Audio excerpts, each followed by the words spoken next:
सत्ताधारी जुनसुकै बेलाका हुन्, सबैभन्दा बढी एयरक्राफ्ट युज गर्ने उहाँहरू हुनुहुन्छ।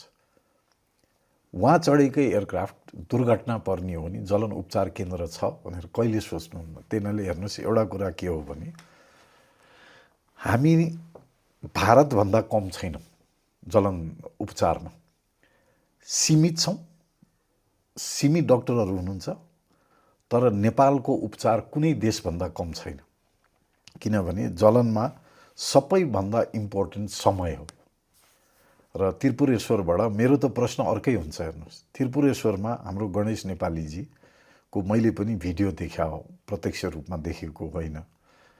सडकमा छटपट्टि गरिरहँदाखेरि भिडियो खिच्नेको ताती देखेँ। 102 एम्बुलेन्स सेवामा फोन कतिजनाले गर्नुभयो, प्रहरीलाई कतिजनाले फोन गर्नुभयो होइन, या फर्स्ट एडको ज्ञान कसैलाई पनि रहेन रहेछ।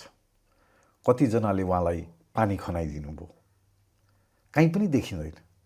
त्यस्तो आत्मदाहमा सुरुमा के गर्ने?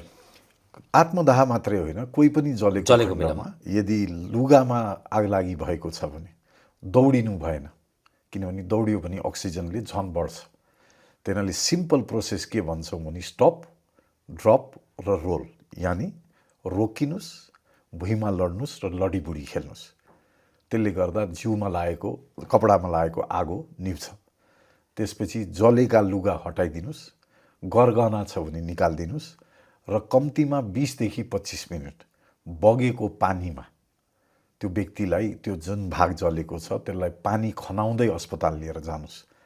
त्यसले गर्दा के हुन्छ भने जलनको घाउ गहिरो हुन पाउँदैन र उहाँलाई पानी लगातार खनाको खनै। यदि टाढा हुनुहुन्छ भने, पानी खान सक्ने व्यक्ति हुनुहुन्छ भने पानी खुवाउँदै ल्याउनुहोस्।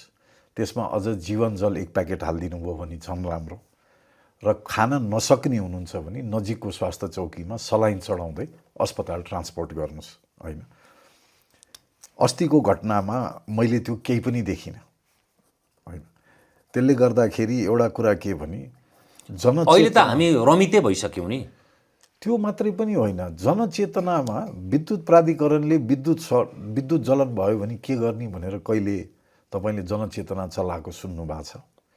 या ग्यास कम्पनीले ग्यास सुरक्षा बारेमा जनचेतना सुन्नु भएको छ होइन? या नेपाल सरकारले, स्वास्थ्य मन्त्रालयले नै शरीरमा आगो लाग्यो या कोही छरछिमेकमा आगलागी भयो भने के गर्ने? यहाँले भने जस्तै हामी त रमित्यौँ, भिडियो खिच्छौँ, भाइरल बनाउँछौँ होइन। तर त्यो भाइरल बनाउने चक्करमा अरू मानसिक पीडामा भएका मान्छेलाई के इफेक्ट गर्छौँ पनि हामीले सोच्न छोड्यौँ। जसको फलस्वरूप के भने एकपछि अर्को यो दोहोरिरहेको छ। त्यसको नेगेटिभ इन्फ्लुएन्स भयो कि हजुर। इन्फ्लुएन्सर त हो सोसल मिडिया, तर इन्फ्लुएन्सर भनेको खालि सकारात्मक मात्रै हुँदैन, नकारात्मक पनि हुन्छ। र यो दुर्भाग्यपूर्ण हो, किनभने मै हेरिरहेको छु अनेकौँ मान्छेले अनेकौँ चिज हालेका छन् होइन। अझ त्यसलाई बढाइ चढाइ होइन। अपराध भएको हो भने अपराधीले अवश्य पनि दण्ड पाउनुपर्छ, त्यसमा दुई मत कसैको पनि छैन होइन। तर के भने त्यो यत्रो स्केलसम्म नपुर्याउँ कि जो व्यक्ति कठिन समयमा आफ्नो मानसिक तनाव लिएर एउटा कोठामा बस्या छ, उसलाई पनि म पनि गरौँ कि, मेरो पनि अन्त यसरी गरौँ कि भन्ने ठाउँसम्म हामी सबैको जिम्मेवारी हो। त्यो समाजमा मानसिक तनाव अत्याधिक छ, त्यसको दुविधा छैन। अब अहिलेको सरकार 100 दिन भर्खर पुरा भएको छ। यो समाज गतिशील छ।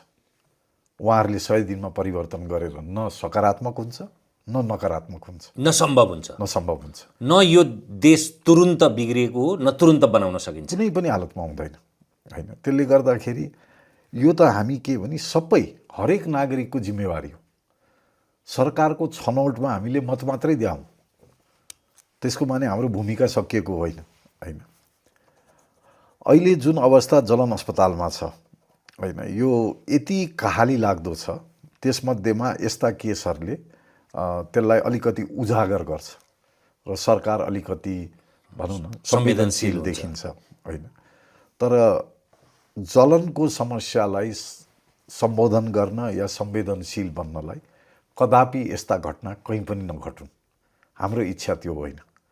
यो मानव पीडा हो, यो यथार्थ हो र यो नेपालीले पाउने सबैभन्दा पीडादायी कष्टको एक पार्ट हो भनेर नेपाल सरकार आफै संवेदनशील बनोस्। कहिले पनि कसैले पनि आत्मदाह गरेको सुन्न नपरोस् हैन, भन्न सजिलो छ हजुर। तर के भने समाजको बनावट यस्तो बिग्रिसक्यो हैन, यति नकारात्मक छ कि यहाँ सकारात्मक कुरा गर्नेले शुद्ध गाली खाने दिन आइसक्यो। त्यसैले यो दुःखद हो। यदि कसैलाई यो अपराध हो लाग्छ भने पक्कै पनि निकायहरू छन्, त्यो अपराधीले दण्ड पाउनुपर्छ। तर के भने आगलागी, आत्मदाह र आगोलाई योभन्दा बढी उत्साहित बनाउने काम कसैले पनि नगरौँ।